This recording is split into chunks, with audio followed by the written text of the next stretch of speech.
أنا أقسم بالله حالة نادرة، حالة نادرة بكل الكون يا جماعة. شر البلية ما يضحك بيقولوا أو هيك. يعني أنا ما عم بفهم وقت اللي أنا حكيت رجولة، ويعني حكيت إنه ما في حدا يضب وما في حدا كذا، على والله ظهر أعور الدجال وما ظهر. يعني أنتم مثلا هلا وقت اللي عم تطلع أختكم أو بنتكم وبتحكي على اللايف، زلمة مطلقك صار له 6 سنين، له حياته الخاصة، زلمة متزوج اليوم وله حياته الخاصة، وانت طالعة لهاللحظة عم تقولي الشوربة من ايدي بحبها وما بعرف شو بحب. يعني يفضح هالوجوه. ان شاء اكثر ما انكم مفضوحين يفضحكم. يعني حلوة بحقكم، لك مو عيب زلمة متزوج وقاعدة تحكي عليه وتلاحقيه من هون لهون وتجيبي قصص وتطالعي قصص من قلب البيت وايش كان يحبه. شو شعورك انت وعم تحكي هذا؟ شو هدفك؟ هدفك ننوش مثل اجرة ليك اجرة. ما راح ترد عليكي. ما راح ترد. هي ننوش دي اوكي، ما راح ترد. نحن جماعة ملتهيين بحياتنا اوكي. هي اكبر من عقلك اللي انت اكبر منها ب10 سنين، حاطه عقلك بعقله ولاحقتيه على الدعسه.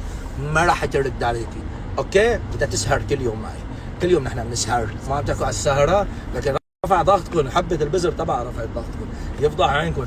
المهم يعني شو هالقصص هاي اللي عم تطلعوا فيها؟ انه يعني زلمه متزوج، كيف تلاحق واحد متزوج وتحكي شو؟ يعني عيب. استري نفسك، استري حالك، استري اهلك، اذا دايرين على الستره استروا نفسكم. يعني ما عم بفهم. قال الشوربه بحبها من ايدي وما بعرف شو الجزمه. هي الشكشوكه هي اصلا انت يعني ما بتعرفي تعملي غيرها حتى. شو نسينا؟ طيب جيبي لك كيلو كوسه وقعوريه لايف. بجوز تعلمتي بهالفتره، بس انا خبرني ابني ما عملتيها ولا مره المحاشي ولا ما بعرف. يعني ما زال عم تحكي هيك. تعي لعندي لقلك والله لا اتسلى فيكم. اجى دوري. جيبي كيلو كوسه قعوريه باللايف بالسهره. قعوريه ممكن تورجينا ورق عنب. يعني ايه ماشي ورق عنب او هي خيارين. استحوا عدمكم، استحوا عدمكم. والله العظيم اقسم بالله يا ريته ظهر اعور الدجال وما صار. الله يفضح عينك عنك، الله يخرب بيتك. على هو ما اعرفه انك خاله، لانه انا لا اتشرف. حصل عمل لك يعني حرفيا انا لا اتشرف على لانه انا عم حاول شيلكم هيك من القاموس بالكامل. انتوا هيكلكم ومحيطكم بالكامل لك عم بكنسلكم. عرفتوا شو؟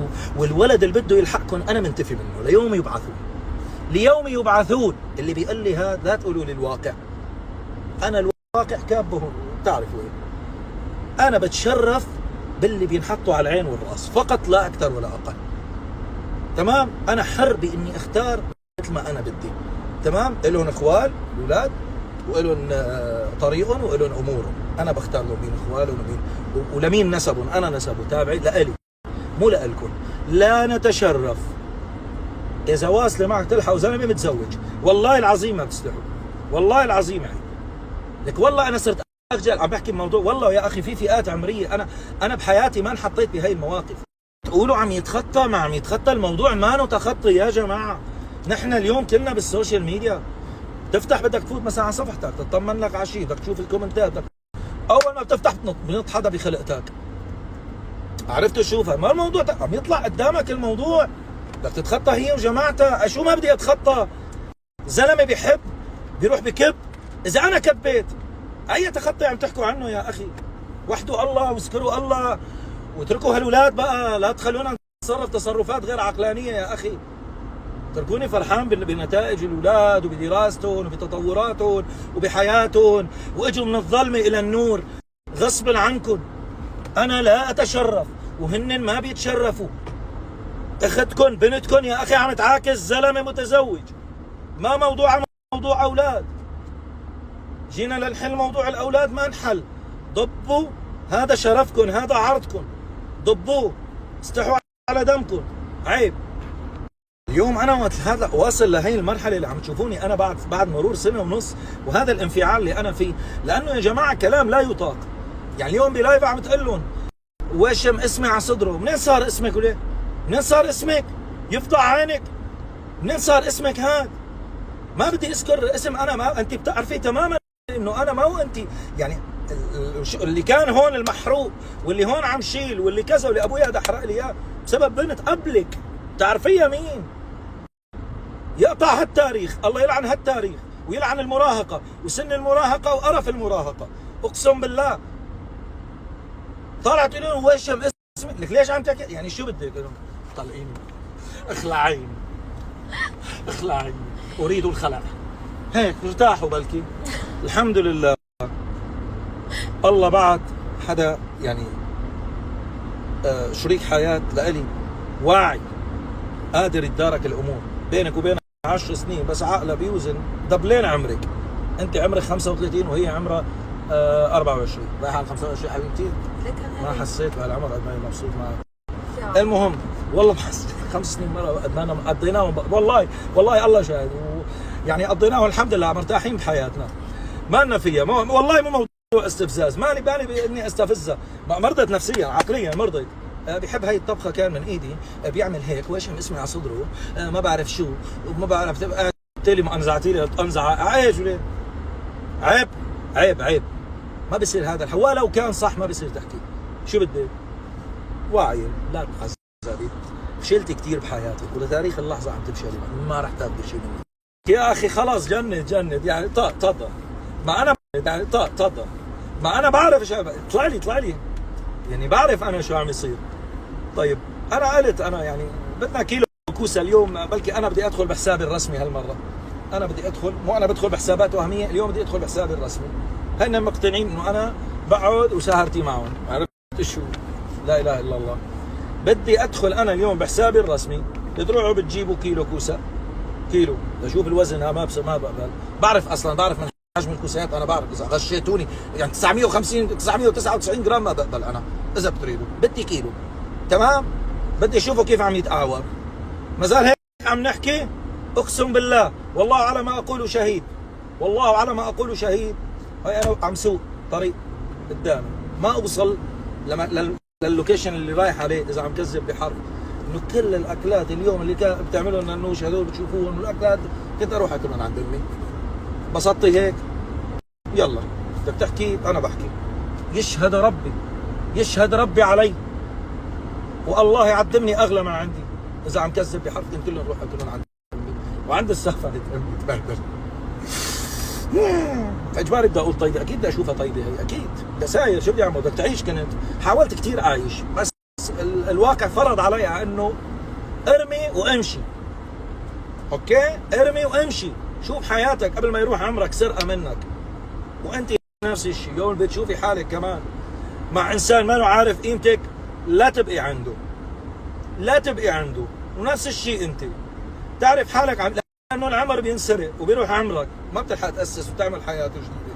الحياه الزوجيه ما أنا كلمه بتتم يا جماعه، ما أنا كلمه بتتم. ابنكم غلط لا تبلوا بنات الناس فيه، بنتك تعرفيها غلط لا تبلي ابن الناس فيها، رح ترجع لك. ان كان بالاخلاق، ان كان بالاداره، ان كان اي شيء بتعرفوها لا تورطوا هالورطه هاي. والله في ضحايا اللي هن بنرجع بنقول عنهم هن الاولاد اللي بيحرقوا القلب من جوا. هذا الوحيد ماني ندمان على كل شيء بحياتي.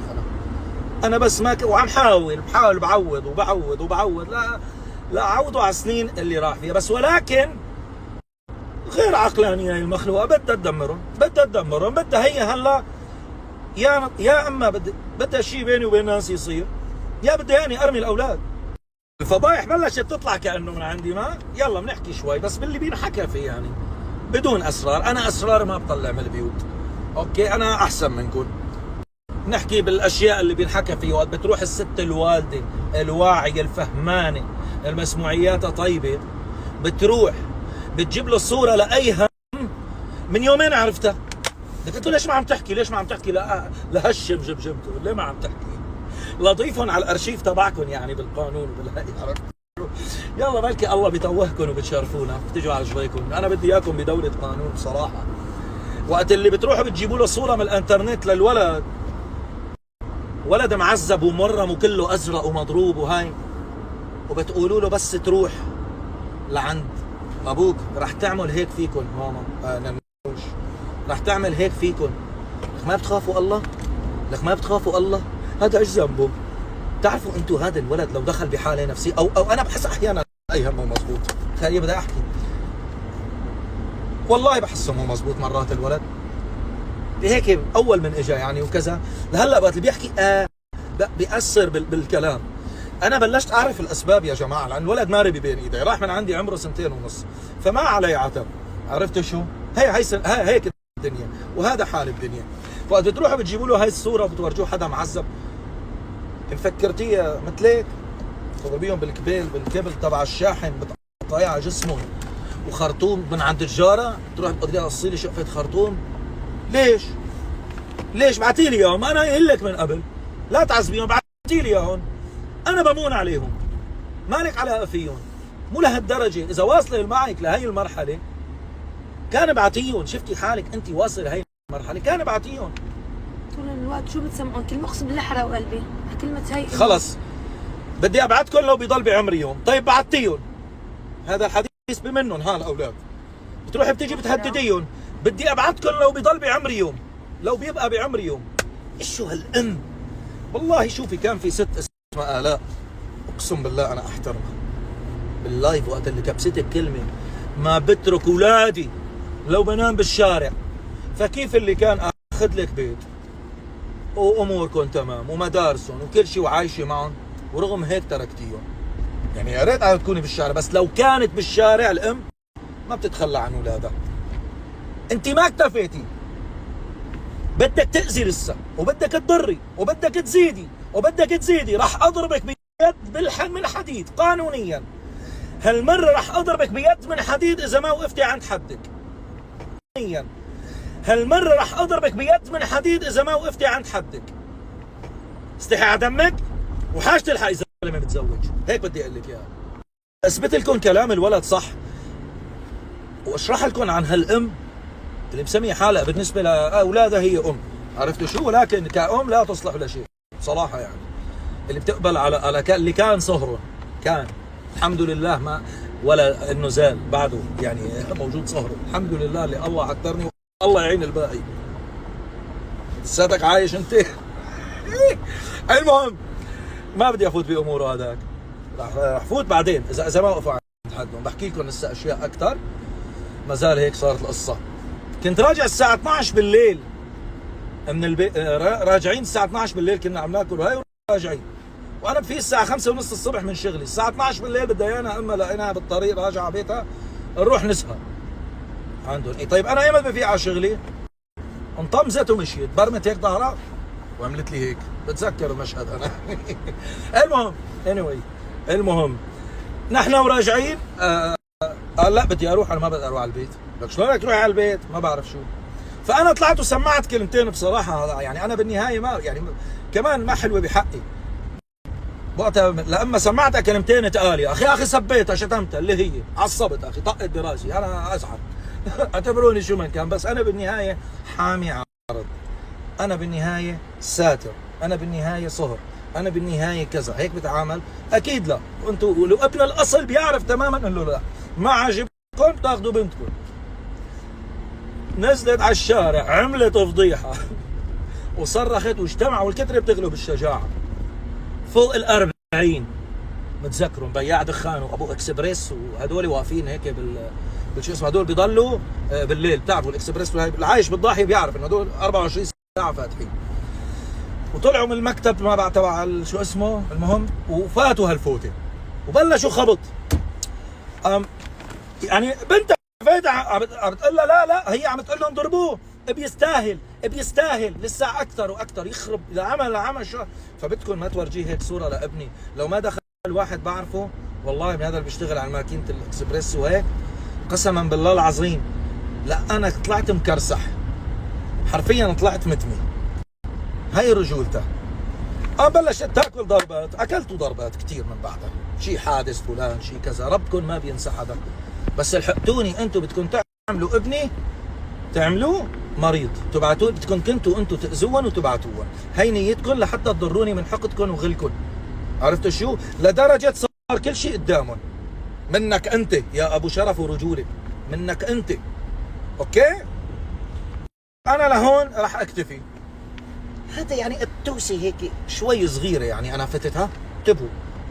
ولكن اذا استمر الامر وما عرفتوا حدكم وقفتوا بقى عنده، فأنا رح أعملكم يا فيلم وثائقي، قصة واقعية من الواقع القذر اللي أنا كنت فيه. أعملكم فيلم وثائقي بإخراج بإنتاج، أنا من إنتاجي الخاص طبعا، لأنه كل أعمالي أنا الحمد لله من إنتاج، فبأنتج لي فيلم وثائقي. وين المشكلة؟ مدته والله طويل رح يطلع. إيش؟ أو بدنا نعمل سلسلة عن القذارة أتحدث، مرتبة هيك يعني. عندي الموضوع، لا تخشوا شيء، ضبوا حالكم، ضبوا، نصيحة لوجه الله. وفي مثل بيقول المجنون ما بيتحمله غير أهله. يا أخي نحن ما مضطرين نتحمل، تحملوها أنتم، ضبطوها، شوفوا يعني أنا ما دخلني، أنا إيش بدي؟ إيه والله العظيم سمعنا قصص كتير طلاقات وهي، لكن الهدف واضح وكل شيء واضح.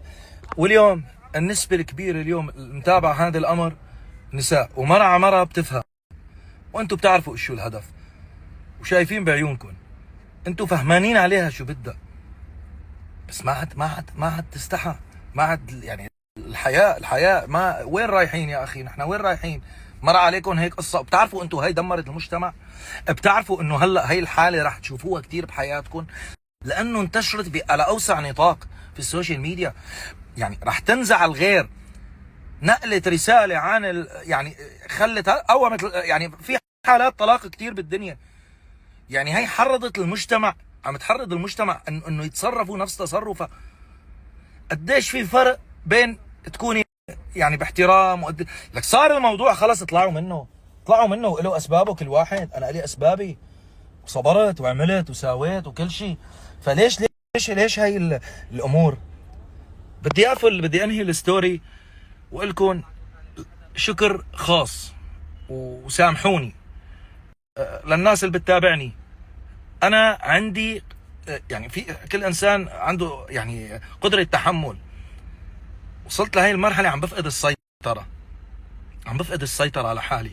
ما هذا محتواي، الي اسمي الفني وقلنا اسمنا كيوتيوبر، ما عنا شيء اسمه دراما. بيني اسمين انا وبينيهم بنظافة وبترتيب، بحيث شو من صار يعني بس نطلع من السوشيال ميديا ولا هاي الناس تتذكرنا بالخير. لبين ما ظهرت هالظاهرة هاي عنا، طلعت فرق السنين كلها، خرجت عن صمتي. انا بشر مثلكم، تعبت يا اخي. ما نم لك عم لاحق قانون، بس يا اخي ما نم بالدول القانون بصراحة لسه لا بسوريا القانون ضابط، وحتى كان في لبنان وقت اللي رفعت بمصر راحوا لك. انا بدي القانون يتدخل. ليش انا بدي القانون يتدخل؟ بدي الجرائم الالكترونية تتدخل، بدي كله رح يتدخل، بس عم ياخذ معي وقت. بس ولكن بسوريا ولا بلبنان، بمصر ما رح هربوا. بسوريا ولا بلبنان، اللي عايش بلبنان تعرف القانون شو وضعه. كمان ما في يعني ما في هالقانون اللي اليوم يمسك هاي الامور مزبوط. في لخبطة امور وسياسات وما بعرف شو هاي القصص هاي. وبسوريا نفس الشيء، بلد عم يتأسس جديد. بس ولكن بالامارات I love you يعني بقى اشتغل الموضوع مزبوط. نطلع من موضوعنا، شوفوا لي هالمنظر المريح للنفسية. هلا شوف الشلال اللي عندنا حلو، بس بحس مكان ما محطوط بالزاوية يكون هيك صغير. هلا هو تقريبا هذا اعرض بشوي، بس انا بالنسبة لي هذا الموضوع انا مفكر بعدين صخر طبيعي. لا صخر؟ ايه بالمعامل بيشتغلوا يعني. خليه هيك من هذا النوع. لا تعي شوفي، ما راح يكون هذا الشكل. حابب شيء انا يدخل من تراث سوريا عنا. هي ناعورة، هي قلعة حلب، هي يعني عرفتي شو هي؟ جسر معلق. هي شايفين في لانه في حدا